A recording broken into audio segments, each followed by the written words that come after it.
10, 9, 8, 7, 6, 5, 4, 3, 2, 1. All systems go. You're listening to Sudbury News Talk. I want to show you something. Stand by. On the morning shift.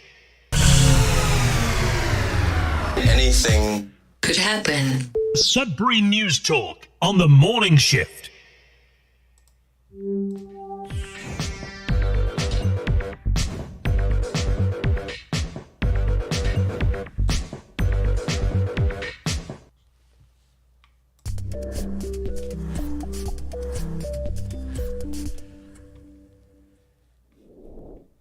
And good morning, everyone. Welcome to Sudbury News Talk on the morning shift. I'm AJ Walsh. Glad to be here with you. We're thankful that you're here with us on this only internet broadcast on YouTube and Facebook this morning. For some reason, the software that connects us to the radio, it ain't happening. I've been trying for the last 30 minutes or so to get it to work. And it's one of those things. One of those things that's never happened before, but happens just on the fly. You got to just deal with things. So it is what it is. We have Tom Price and Bob Johnston who are joining us at 8 o'clock. We're going to have all kinds of stuff, news headlines, talk with you guys, weather and everything between 7:30 and 8, and then have Bob and Tom come on. However, trying to get the software up and running just wasn't working. And so we're just going to dive right in with Bob and Tom today because we only have 20 minutes, not even. So here we go. We got, and now you're frozen, Bob. So it is what it is. Let's see. We're going to go back and see if the sound at least is working. Bob, can you hear us? Yep. So your computer is frozen. I mean, your video is frozen, but I can hear you. So I can just keep, something on the top third here, and we can still have the discussion as if you're on the phone kind of thing. So that's what we're going to do today, just because we don't have much time. So we'll just do that. All right. So, it looks like it might be back. Let's see here. Let's just see what we got. No, it's not. And okay, what's the latest, greatest going on downtown? There's a couple videos that were made. I know people sent them to me. I think 3 or 4 people sent me the latest video of a dude going downtown. He's originally from Sudbury, I think. Came back. Oh, no, he goes across Canada and the world basically to show the state of our cities that they're in and how they're declining. And it was really revealing and showed a lot of the people experiencing homelessness and addiction, mental health downtown. Had a lot of conversations with them. Stuff like that. And I think that's really revealing. And then you as well are going around with your camera. There was another person who did an audit of our downtown. So this is all basically within the last month or so. So people are getting a view of downtown. If they haven't been there or they don't go there very often, they're seeing what's going on. Anything you want to say to that? What Chris Must said on his video is what I've been saying now for at least 10 years, if not longer. And nobody wanted to ever listen. When COVID started, I said that the overdoses were going to multiply by 4 in 3 years. And everybody said, what does Johnson know? Well, you know what? Everything what I said back then has come true. I give Chris Must the thumbs up for actually going overboard and showing us Sudburyans what we're all about and what we're living and seeing. And it's not I, but it's we now as a community who is stepping up. There's a lot of good people in this city who really does care now and does realize what it's like to walk in their shoes. Just thinking about it. Yeah. Go ahead. Well, we were talking before the show on how important we felt what you are doing. So because we had some people come in from out of town and do these kind of downtown audits, and that's really great. It helps to get the word out. But I think more importantly, these interviews, one-on-one interviews that you've been doing is really great to allow people to see that the people that are experiencing this are people like people we went to school with in elementary and high school, friends, family members, they're people and they all have a story. And it's so important to help people relate to the situations of people, what they're experiencing. Exactly. Well, I'll be doing a few more videos, like as of next week when the temperature changes and so on. One thing I want to say on my left hand is thank God the city fell and banged their head, and it's going to go 24/7 finally with the Samaritan Center and Energy Court. That's the best news I've heard out of Tom Davies Square in 20 years. For the warming station, right? The warming station? That is correct. At Energy Court and Samaritan Center. Yeah, which is much needed. So they're going to use washrooms 24/7. They have heat 24/7. That's amazing. And that's on my left hand. And no, I'm not being negative, but my right hand says, how are we going to get all these people on the outlying areas back into town now when the bylaw and everybody has chased them out? Yeah. And that's going to be very hard to do, considering that none of the organizations go on the outskirts. They're all downtown.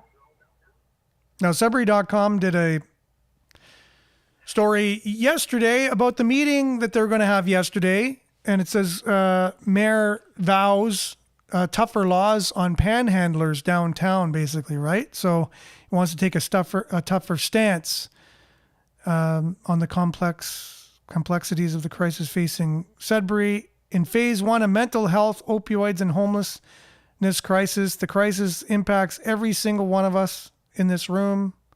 He told a group of 500 at the Caruso Club luncheon on October the 2nd, hosted by the Rotary Club. And the meeting, I think, took place yesterday. So I don't know, like you said, there were some good things that had come out of that, but a tougher stance on panhandling, right? So like you were saying, they're getting tougher, and part of the thing is they want to clean up downtown. There's a heavier police presence now. The police said they're going to step things up. They're going to be tougher on people. And so, yeah, they're going to end up going to the outlining areas. But now that the warming station is going to be central, how is that going to happen? And it doesn't sound like there's a plan for that. Well, exactly. The only solution I would come up with would be get rid of the mayor and council and straighten everything out day by day. You can't just say that you're going to get rid of the panhandlers and get rid of this and get rid of that. These are people who are fighting for survival.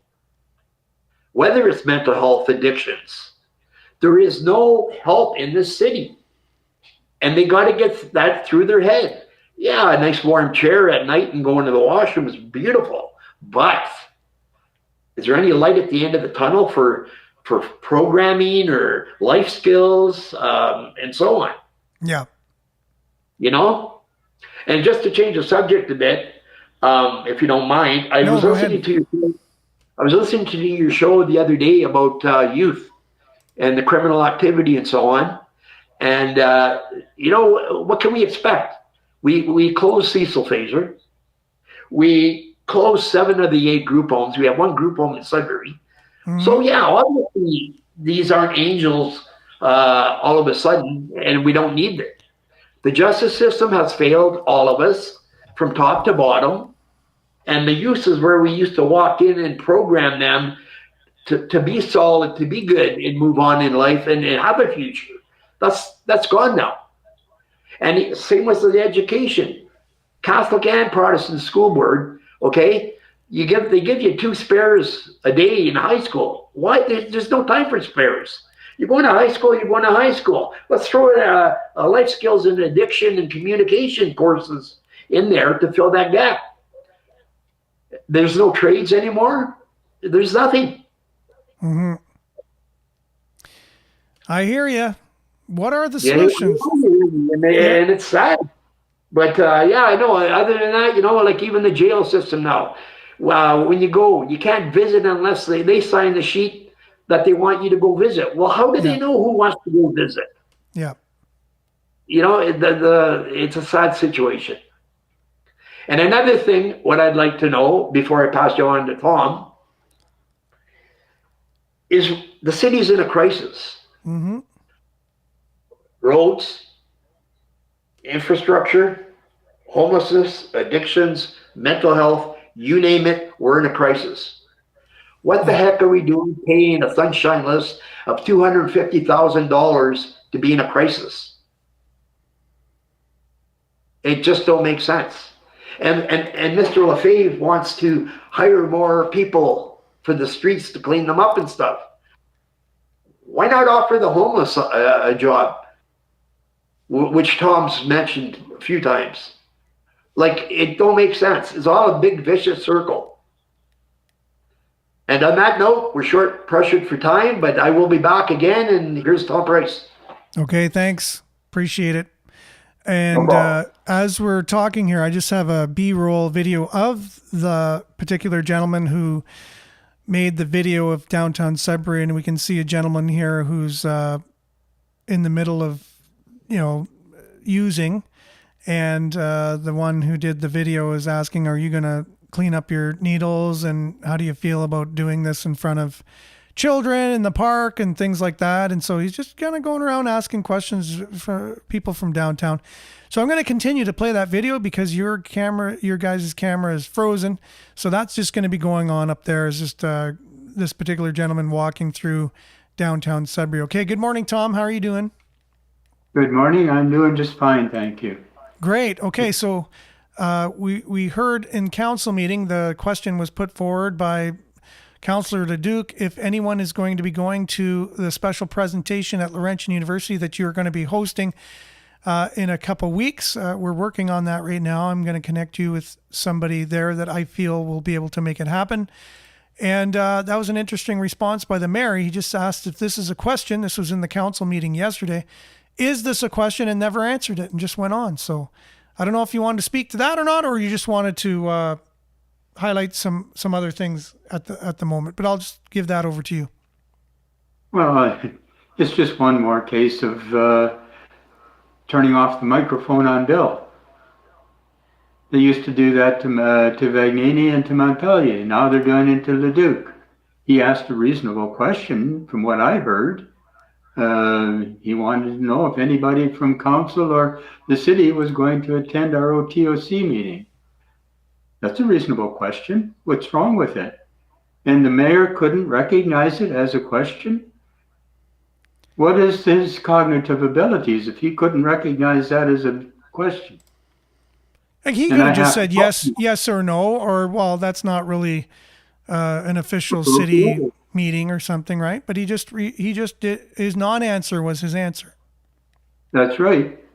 So that says that he didn't have either the technical or the social skills to know what to say.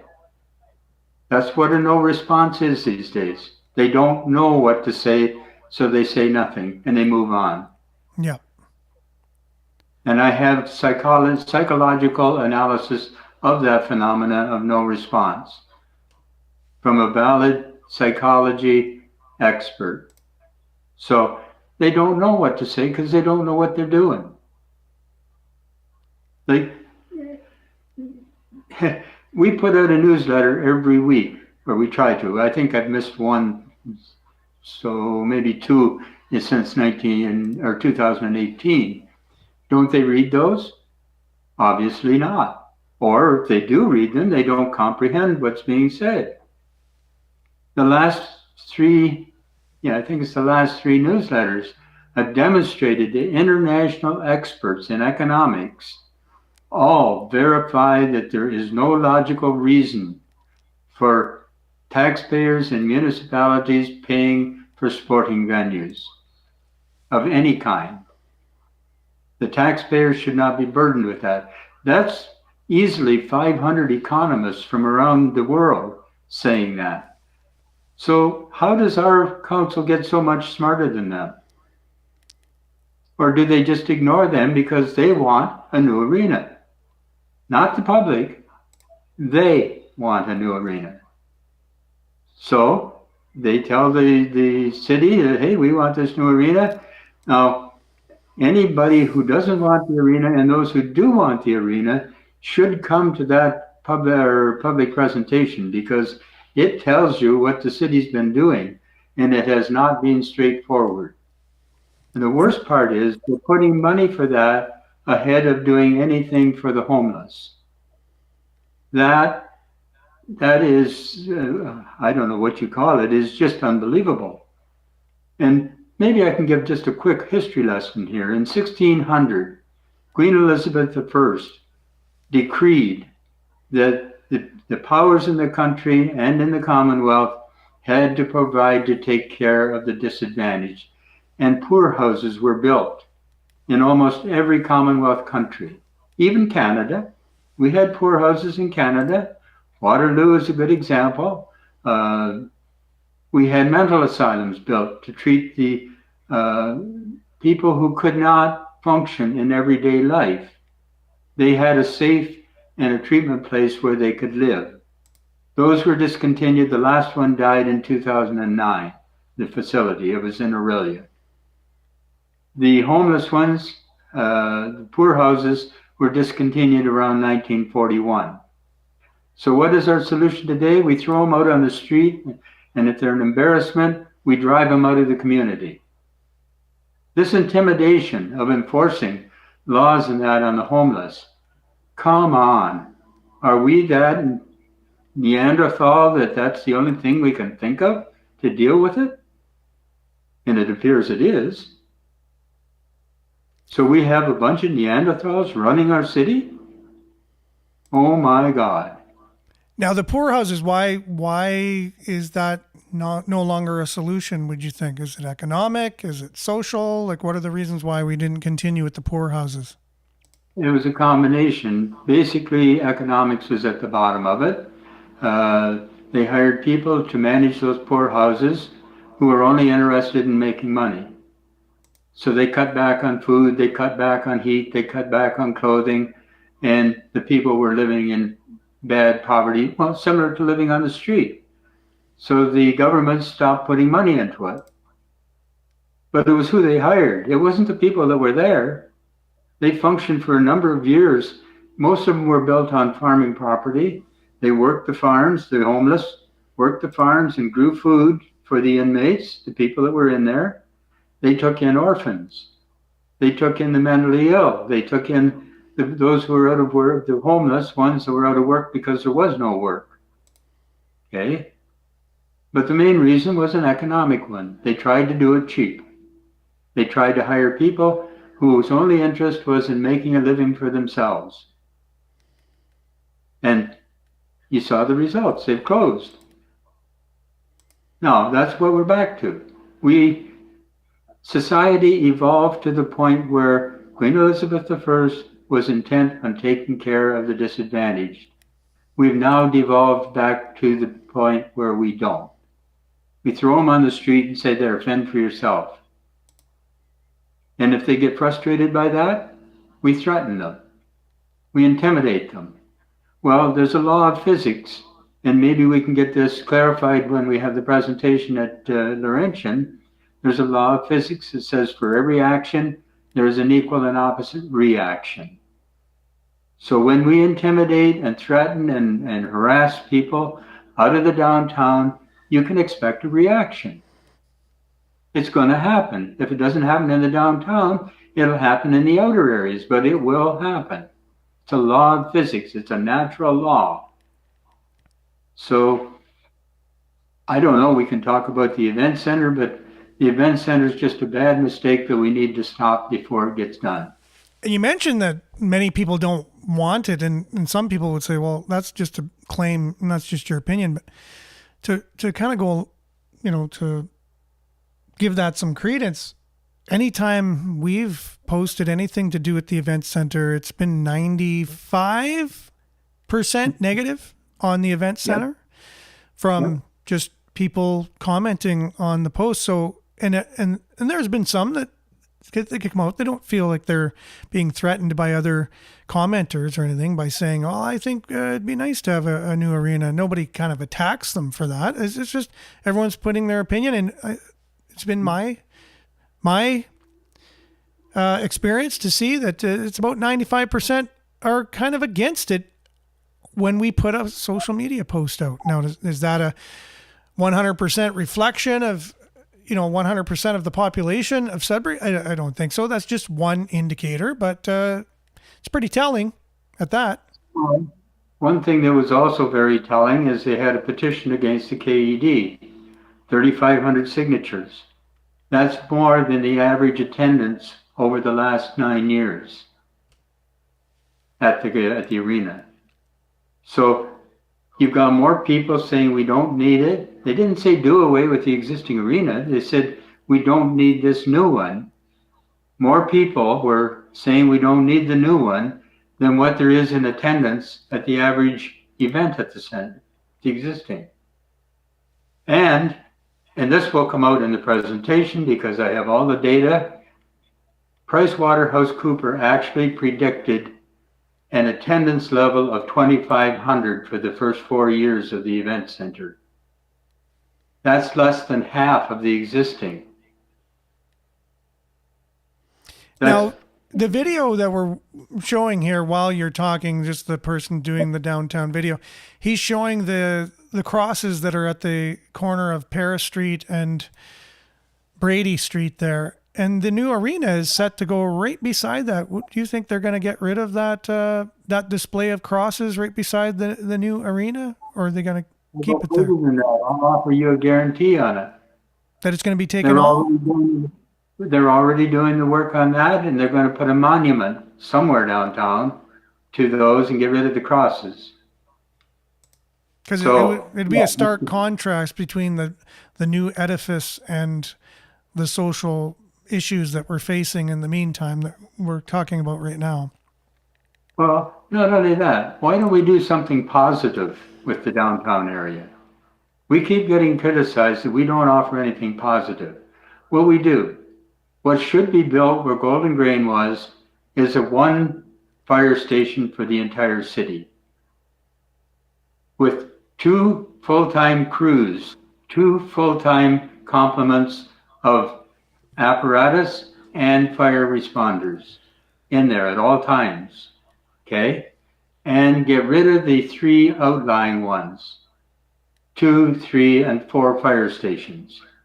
We currently do not have any fully staffed, fully equipped fire stations of professional firefighters in downtown Sudbury.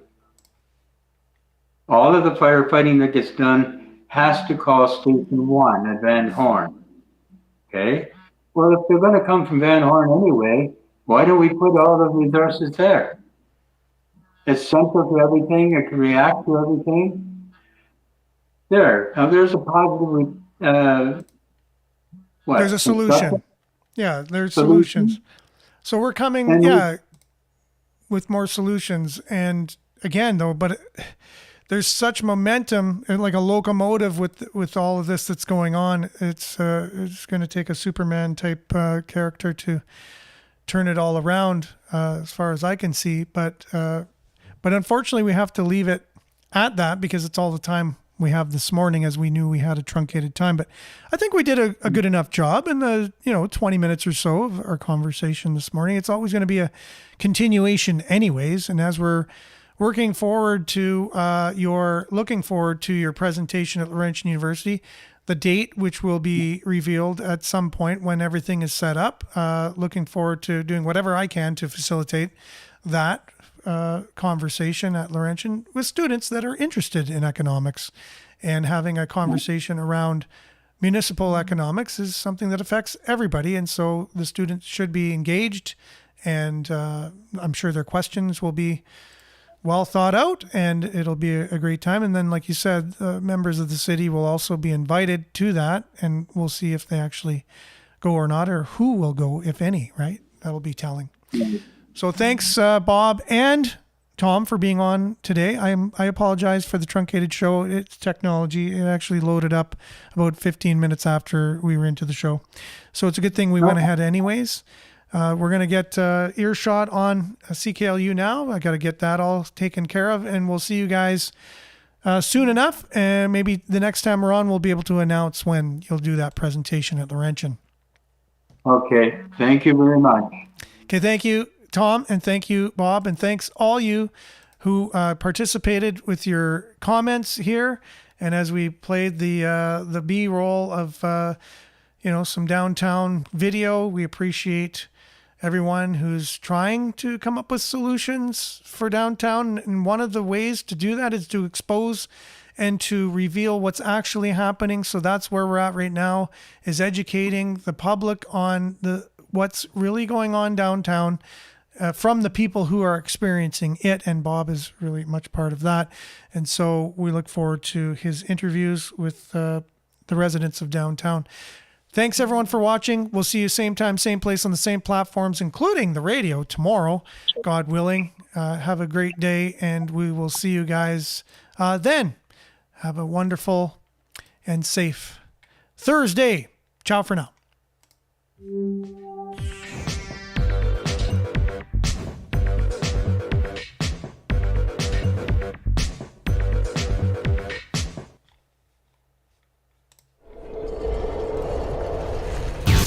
This is Sudbury News Talk on the morning shift.